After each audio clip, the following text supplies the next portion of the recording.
Salut à tous, c'est Frédéric Delavier. Ce soir, je voulais vous faire une petite vidéo pour vous parler de réussite. Et comme j'ai un certain âge, pour ne pas dire un âge avancé, je suis un des mieux placés pour vous parler de cela, surtout que l'échec et la réussite, je connais, puisque qui n'agit pas ne peut pas réussir et n'a jamais échoué, sauf au bilan final de sa vie, où il aura eu une vie terrible de celui qui n'aura rien fait et qui aura vécu pour rien, sans rien expérimenter. Alors, je vais vous donner quelques exemples qui m'ont particulièrement marqué dans ma vie et qui m'ont quand même influencé profondément pour réussir mon existence. Alors, quand j'étais jeune, je m'entraînais avec un ami assez costaud, un grand gars, qui était musicien à l'opéra. Alors, à l'opéra de Paris, hein, à l'opéra Garnier. Alors, être musicien à l'opéra, donc être dans l'orchestre de l'opéra, c'est quelque chose qui est grandiose. C'est le résultat, si vous voulez, d'une vie et d'une quête pour beaucoup de musiciens. Et on faisait du développé couché, on s'entraînait, puis un jour il m'explique: «Tu sais comment je suis rentré à l'opéra?» Alors on rigolait parce que c'est une histoire sympa et c'est en même temps une leçon de vie. C'était un gars qui jouait très bien du piano. Son rêve, c'était de rentrer à l'opéra. Alors en plus de faire du développé couché relativement lourd et d'être costaud, il adorait la musique et c'était un grand pianiste qui avait fait le conservatoire. Un grand pianiste déjà par la taille et ensuite par le talent. Il composait aussi des musiques de films et de spots publicitaires. Il me dit: «Tu sais comment il fallait que je suis rentré à l'opéra?» Alors je dis: «Non, moi je ne connais pas». J'étais gamin, hein, j'avais 20 ans ou 22 ans. Il me dit: «Voilà, un jour, je suis arrivé au concours de l'opéra pour me présenter en tant que pianiste, car j'étais pianiste». Et il regarde et il s'aperçoit que pour rentrer à l'opéra, ce qui est le summum d'une carrière de musicien, d'exécutant, il fallait passer un concours. Et il y avait plus de 100 types qui se présentaient pour être pianistes à l'Opéra de Paris, dans les orchestres. Là, il regarde et il s'aperçoit qu'au basson, instrument un peu délaissé, il n'y en avait que 3. Donc, sa stratégie pour rentrer à l'Opéra de Paris a été de changer de direction, d'abandonner le piano qu'il aimait pour se jeter dans le basson. Alors, il rigole, il me dit: «Regarde, le basson, c'est un instrument qu'on ne peut pas jouer tout seul». Il me sort, quand j'étais chez lui, tous ces bassons, il me sort ses embouts au basson, il me montre les sons, il me dit: «Regarde comme c'est horrible». Et il dit: «Oui, mais dans un orchestre, c'est joli, mais on ne peut pas en jouer, c'est affreux, c'est un instrument ignoble, mais dans un orchestre, c'est joli». Donc, je me suis mis au basson et j'ai travaillé à fond pour passer le concours. Et évidemment, quand vous passez le concours de l'opéra pour faire pianiste, vous avez les 100 meilleurs pianistes.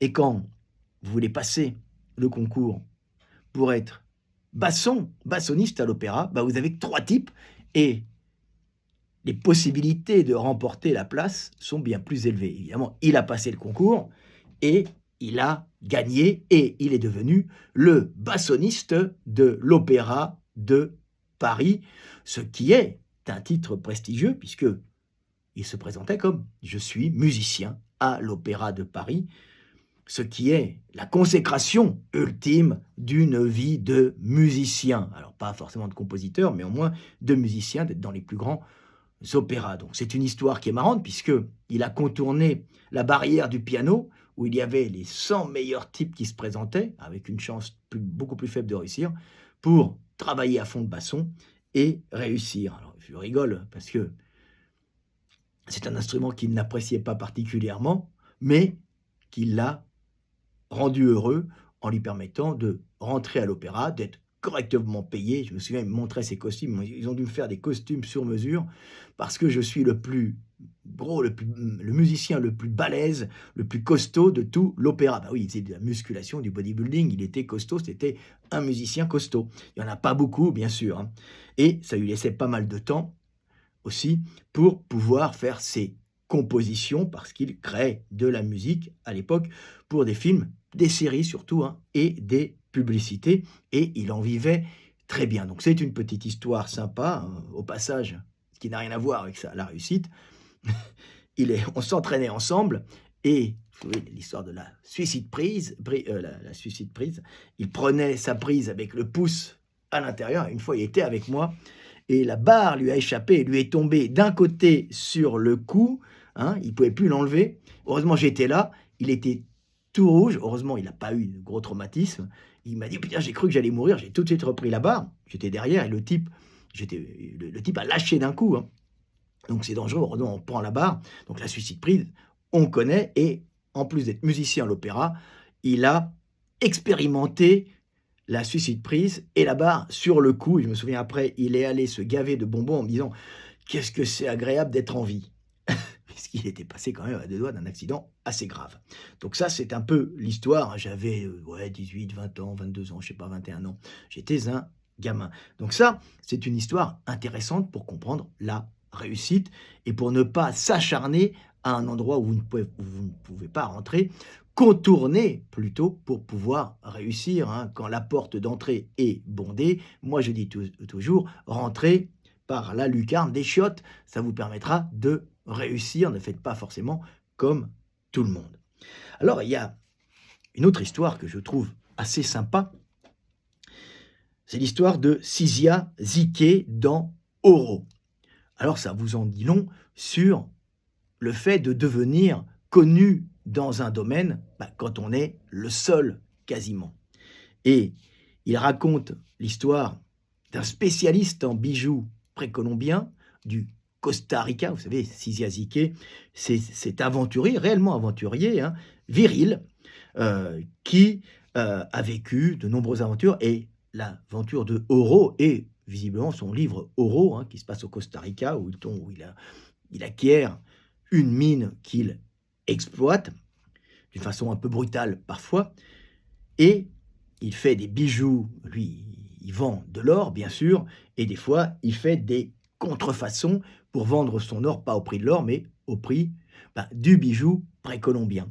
Et là, il le vendait à un Français qui se disait le spécialiste de l'art précolombien du Costa Rica.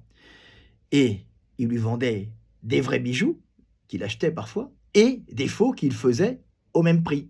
Et il disait, il n'y voyait que du feu. Mais il était le spécialiste, même si, bien sûr, il n'y connaissait pas grand-chose. Et il avait expliqué quelque chose d'assez simple. Est spécialiste celui qui se nomme spécialiste dans un domaine où il n'y a personne. C'est pour ça. À partir du moment où tu es le premier dans un domaine que personne n'a exploité, donc les bijoux précolombiens du Costa Rica à l'époque, le type, même très mauvais, devient le seul spécialiste dans ce domaine. Donc, le fait de se nommer spécialiste, comme je me suis un peu nommé, une auto-nomination en biomécanique, en anatomomorphologie appliquée au sport, peut être considérée bien sûr comme une escroquerie, alors qu'elle ne l'est pas du tout, puisque moi, j'étais vraiment un type doué avec du niveau. Donc, ce qui vous explique aussi, ce qui rejoint aussi l'histoire de mon ami Nicolas, quand vous rentrez dans un domaine qui n'est pas encore défriché, vous devenez d'office le spécialiste et vous allez avoir plus de chances de réussir que si vous essayez un domaine où tout le monde se presse et où vous risquez d'être le dernier. Donc moi, en plus d'être doué, d'être intelligent, d'être observateur, de savoir très bien dessiner, j'étais en plus le seul dans le domaine de la biomécanique, hein, appliquée au sport et de l'anatomomorphologie ou la morpho-anatomie, hein, cette science qui est expliqué maintenant par tous les coachs et souvent d'une façon très mauvaise, hein. On les voit tous en train d'essayer de rivaliser pour devenir les spécialistes, en sachant que le spécialiste, c'est moi et mon associé Michael Desgundil. Nous avons été les premiers à rentrer dans le domaine et nous sommes encore au-dessus des autres parce que, en plus d'être les premiers, nous sommes sérieux, hein, et nous avons du niveau, pas comme le spécialiste des bijoux précolombiens du Costa Rica que Siziaziké dénonçait en rigolant, hein, en disant pour être spécialiste, il faut simplement se nommer spécialiste quand il y a personne, alors qu'il était nul, hein. Mais il était le seul spécialiste, et quand les gens venaient faire des expertises de bijoux précolombiens, le type n'avait aucun niveau, mais c'était le seul qui pouvait en faire parce que il n'avait pas aucun niveau, mais il avait un niveau très très bas, hein. Voilà un peu comment se passe la vie. Alors, il y a aussi une chose, comme je dis toujours, il faut toujours être fier de ce que vous avez fait, hein, même si cela peut paraître simple, hein. Moi, par exemple, et le dire aux gens, puisque si vous ne dites pas ce que vous avez fait, hein, personne ne sera au courant de votre valeur ou de ce que vous faites. Alors, un petit truc qui était marrant que j'avais fait, oui, mes livres sont numéro 1 mondial avec plus de 5 millions de ventes, 5 millions de livres vendus, livres d'État en Chine, livres recommandés par l'État en Corée obligatoire, aussi en Pologne, vendus aux États-Unis, partout, même dans les formations aux États-Unis, hein, qui sont des formations souvent privées, mais reconnues par les États, hein, et mon livre est bien sûr reconnu aux États-Unis par les plus grandes universités. Mais au début, quand j'ai commencé, je n'avais aucun titre, hein, donc il a fallu que je fasse la méthode que Siziaziké expliquait dans son livre Oro. Donc moi, j'avais déjà vendu au début, la première édition avait été vendue au Canada, en France, en Suisse, en Belgique, et les Allemands m'avaient commandé des articles pour Men Health à l'époque. Donc, j'avais déjà publié dans Men Health Angleterre, je crois qu'il y avait aussi Men Health Allemagne, aussi Men Health Angleterre. Donc les articles avaient été repris et en plus j'étais au Canada, qui est francophone, donc ce que j'ai mis sur mon livre, j'ai mis auteur de renommée mondiale. Effectivement, au début c'était une petite renommée mondiale, mais elle dépassait quand même le cadre de mon pays et de mon continent en allant justement, bien sûr, au Canada, puisque le Canada, c'est l'Amérique, même si c'est le Canada francophone, ça reste l'Amérique. Donc je pouvais me vanter, hein, même pas me vanter, je pouvais sans modestie affirmer que j'étais un auteur de renommée mondiale, même si cette renommée était petite, bien que maintenant ma renommée est énorme, hein, puisque je suis la référence absolue dans mon domaine, n'en déplaise aux zététiciens minables, hein, qui ne laisseront rien derrière eux, sauf des dos pétés, hein, et c'est tout d'ailleurs, hein. Ils crèveront dans leur coin sans avoir rien créé. Alors ça, c'est intéressant de savoir comment je fais. Et pour donner du sérieux, moi je suis passionné de paléontologie, donc j'avais un ami avec qui je faisais du développé couché, puisqu'il était champion de France de développé couché, il était prof au Muséum d'histoire naturelle, donc dans les laboratoires, spécialiste des poissons, alors des petits poissons, et je lui avais expliqué ma technique, hein, et je lui avais dit, vas-y, fais des articles, moi j'étais au monde du muscle, vas-y, fais des articles dans Pêche Magazine, et laisse-toi pousser les cheveux longs, donne-toi un look aventurier paléontologue, un peu comme dans, comment ça s'appelle, À la recherche du temple perdu, c'est ça, avec... je me souviens plus, les trucs avec Harrison Ford, tous ces films un peu de l'époque avec des aventuriers. Donne-toi un look aventurier et propose tes services en tant que paléontologue et en même temps spécialiste des poissons en ichtyopaléontologie. Et si tu veux, je peux t'aider. Et on va faire des reconstitutions paléontologiques et des reconstitutions de poissons. Tu expliques ça dans les livres de pêche. Alors ça a pris tout de suite puisque le mec avait un look pas possible.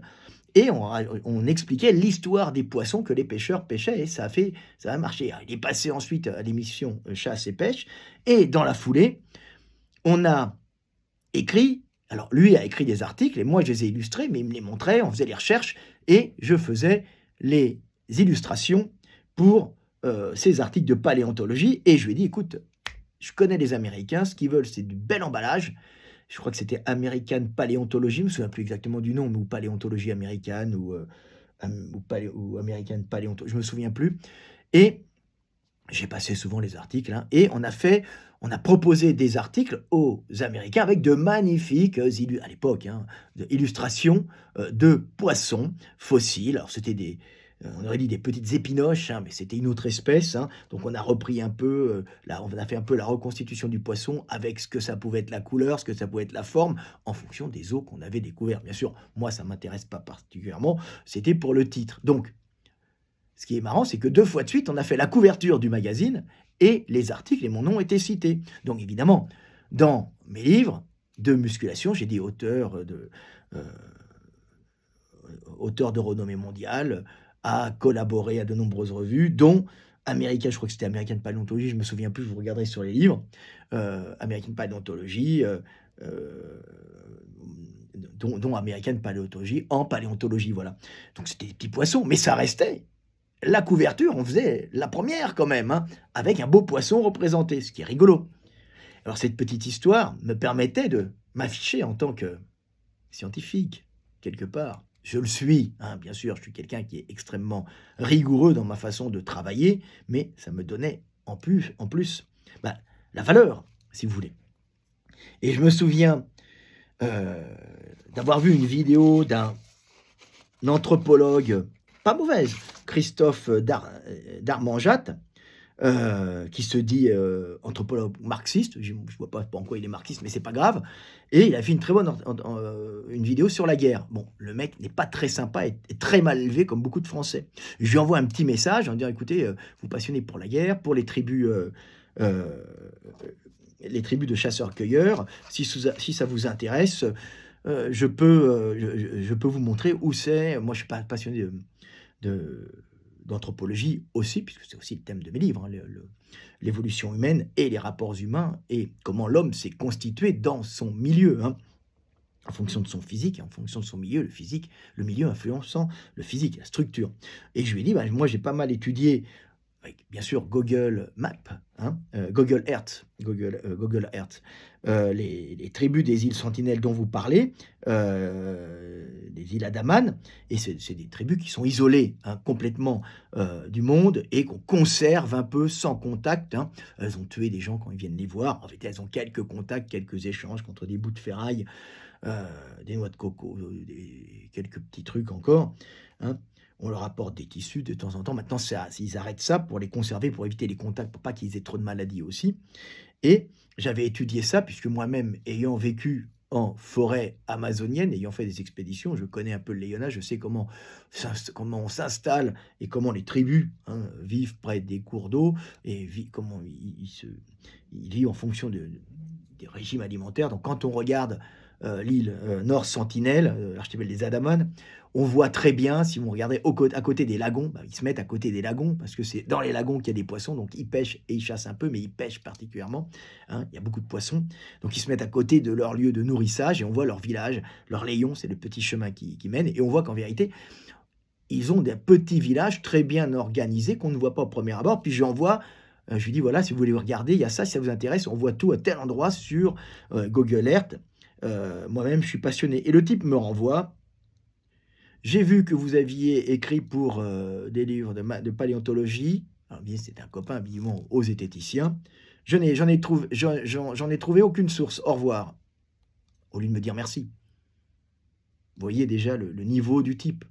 Alors évidemment, je lui ai envoyé les images, je lui ai envoyé les pages et les couvertures des livres que j'avais faits. Je dis: «Non, non, monsieur, vous faites une erreur. J'ai réellement fait ça. Je ne suis pas du genre menteur. Tout ce que je fais est sourcé, hein. Tout ce que je réalise, est réel. Je ne suis pas un escroc. Je n'ai jamais menti, hein. Je ne fais que présenter des choses qui peuvent paraître plus grandioses qu'elles ne sont, alors qu'elles sont simples, mais il faut déjà les faire. Mais je suis quand même numéro 1 mondial, hein. Maintenant, je peux me permettre d'être au top, si vous voulez, je le dis. Mais quand je fais quelque chose, je le dis toujours, hein. Même si c'est une petite réussite, ça reste une réussite. Je lui ai envoyé, aucune excuse. Le gars aurait dû dire: «Excusez-moi monsieur, j'ai fait une erreur». On voit bien la mentalité des connards de Français, hein, mettant en doute les gens, hein, et prenant de haut les gens qui ne sont pas universitaires. Alors, pour le coup de ne pas être universitaire, ce que j'aime bien, c'est que depuis ChatGPT, j'ai plus aucune attaque, puisque je suis, bien sûr, après avoir été attaqué par les zététiciens, des types qui ne connaissent pas hein, la musculation et qui ne représentent même pas le milieu, puisque je suis la référence mondiale avec mon pote Gundil, hein, mon collègue d'ailleurs. Hein. Je suis, bien sûr, et ça je ne savais même pas, j'ai regardé, je suis livre obligatoire pour les formations, donc ces livres requis hein, au MIT, c'est au Massachusetts euh, Institute of Technology, qui est la fac de sciences la plus prestigieuse au monde.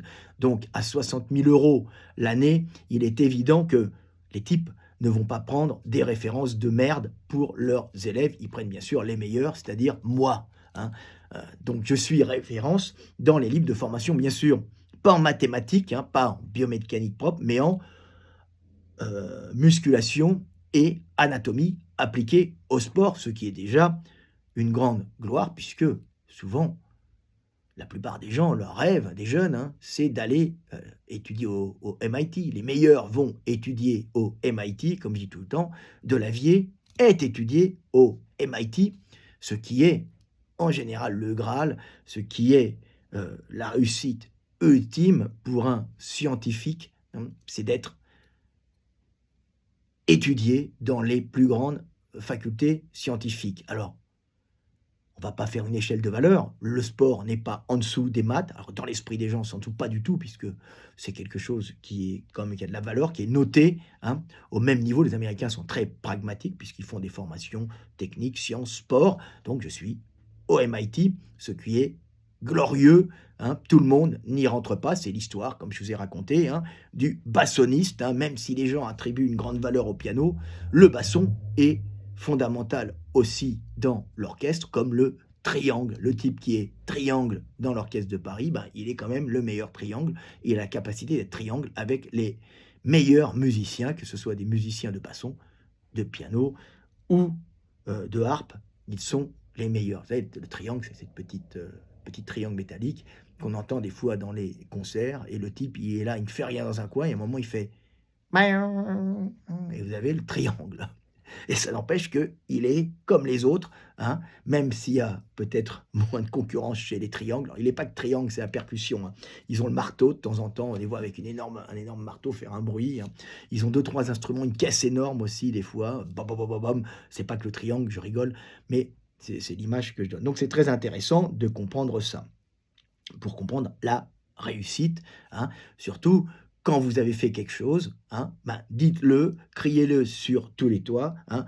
Au diable la modestie, hein, vous connaissez le proverbe russe, il était tellement modeste qu'il est mort sans que... Alors non, c'est pas ça, c'est la modestie. Chez les Russes, c'est la modestie, c'est la qualité. C'est souvent la seule qualité, c'est souvent la modestie, c'était la seule qualité qu'il avait, pour dire qu'il est modeste parce qu'il a rien d'autre. Ça, c'est une blague russe, et moi je dis tout le temps, pour avertir les jeunes, hein, parce qu'on vous apprend la modestie, en fait, on vous apprend à ne pas vous imposer pour rester en bas dans un pays de caste. Hein. Moi, je dis tout le temps, il était tellement modeste qu'il est mort sans pouvoir offrir au monde ses immenses qualités. Et c'est ça le drame de la modestie. Hein. Il ne faut pas être modeste. Quand vous avez des qualités, ben, criez-les sur tous les toits, gueulez-les au diable la modestie. La modestie, c'est quelque chose d'abominable. Il faut, au contraire, quand vous avez quelque chose à montrer, même petit, montrez-le. Vous êtes capable de le faire et vous serez utile. Donc, il faut se mettre en avant, pas comme un escroc, hein, qui se met en avant quand il n'a rien, qui vole les gens et qui les escroque, mais comme quelqu'un d'honnête qui se met en avant pour offrir ce qu'il a à offrir au monde. Hein. Et si vous laissez passer des minables à votre place, c'est une faute terrible, c'est un blasphème, puisque ce que vous avez à donner au monde, vous êtes dans l'obligation morale de le donner. Et c'est ce que je fais dans mon boulot. Donc voilà, c'est une petite vidéo que je voulais faire sur les techniques, si vous voulez, de réussite. Hein. C'est dites ce que vous faites, hein, donnez votre valeur, et comme je dis, pour moi, être au MIT, être livre obligatoire au MIT, c'est quelque chose qui est exceptionnel, en réalité, que peu de gens peuvent atteindre, et qu'importe la façon dont vous l'avez, je l'ai eu par le sport, d'autres rêvent de l'avoir par les mathématiques. De toute façon, je suis auteur obligatoire au MIT, d'ailleurs pas qu'au MIT, hein, dans de nombreuses facultés américaines, je suis la référence, et Gundy et moi sommes la référence. N'oubliez pas qu'on est aussi la référence en Corée ou ailleurs. Donc je vous montre, hein, il faut dire ce que vous êtes, hein, et pas laisser des minables passer devant vous avec du blabla, hein, et des mots enjôleurs, de la séduction. Nous ne sommes pas dans la séduction, nous venons donner ce que nous avons à faire, et c'est tout le temps bien. Alors, une dernière petite blague sur le domaine de nos valeurs. Je me souviens d'un film, alors c'est rigolo, un film sur, comment il s'appelle? Piège en haute mer. Alors, il y a Piège en haute mer avec, avec Seagal, Steven Seagal, c'est ça? Seagal, c'est ça? Et dans Piège en haute mer, c'est très drôle, alors l'équipage est pris en otage par des terroristes, il en reste quelques types qui ont réussi à se cacher dans la cuisine, et il y a Steven Seagal, c'est ça, qui est là, et puis il voit un type, et les types ne les ont pas vus, et il dit: «Toi, viens avec moi, toi, tiens», il a les médailles, le type a les médailles parce c'était l'anniversaire du colonel, du capitaine du bateau. «Viens, toi qui qui a été médaillé pour l'Irak et la grenade», et c'était à l'époque, c'était Irak, il a eu les médailles de l'Irak, la grenade, je crois, et il dit: «Mais ouais, mais les médailles, je l'ai eu, j'y étais effectivement, mais en Irak, j'étais à la blanchisserie, et en Irak, j'étais à la blanchisserie, à la grenade, j'étais au pressing». Ah merde, bah, viens quand même. Mais, peut-être, mais il a quand même fait la guerre. On a toujours besoin à la guerre, hein, on a toujours besoin dans certaines situations, de gens qui bossent au pressing et à la blanchisserie, hein. Donc il a été médaillé comme les autres parce qu'il y était, tout simplement, hein. Donc voilà, petite vidéo pour vous expliquer comment passer les barrières. Si vous ne pouvez pas rentrer par la grande porte, rentrez par la petite et vous y serez, hein. Vous rentrerez au moins à l'endroit où vous rêvez, puis après vous pouvez faire votre place, hein. Mais dites-vous qu'il faut toujours, hein, essayer de contourner l'obstacle plutôt que vous le prendre dans la gueule, et c'est comme ça que j'ai réussi. Alors si j'ai réussi aussi en anatomie et en biomécanique, c'est aussi parce que c'est extrêmement difficile, c'est une grande logique, mais c'est très long et difficile à apprendre et à comprendre, puisque tous ces os qui rentrent en mouvement, tous ces muscles qu'il faut placer, c'est pas que leur mécanisme soit particulièrement difficile à comprendre, c'est que les interactions multiples de tous ces muscles et de ces leviers, pour être bien assimilés, c'est, extrêmement long et assez difficile. Les principes sont d'une grande simplicité, mais apprendre tout ça, c'est extrêmement long, et surtout qu'en biomécanique, il y a personne, parce que c'est assez dur, non pas que c'est difficile, parce que c'est laborieux. Et quand j'ai décidé de faire de l'anatomie, ça me touchait, puisque c'était moi-même, je regardais les gens, tu vois? Je les voyais, bouger, j'essayais de les comprendre, et en plus, j'étais un des seuls, puisque ça repousse beaucoup de personnes par la difficulté première de cet enseignement, de cette science qui est très simple, mais longue à apprendre. Rien de compliqué en réalité, mais c'était un ensemble de choses à apprendre, un ensemble. Pas beaucoup de principes, hein, mais beaucoup de leviers différents. C'est une interaction de beaucoup de choses, hein. Très facile à comprendre dans les principes, très dur à gérer dans le mouvement général, puisque on a un ensemble complexe de leviers, de muscles, avec des contractions plus ou moins rapides, hein, et de fascia plus ou moins tendus. Voilà, petite vidéo du soir, espoir. Je crois que je vous ai parlé de la réussite. C'est toujours intéressant de comprendre ça, et j'espère que vous pourrez en tirer des leçons, hein, et soyez confiants, soyez fiers de ce que vous faites, et n'hésitez pas à le dire avec force, virilité et amour. C'était Fred Delavier, je vous aime, et paix sur terre, mes frères et sœurs.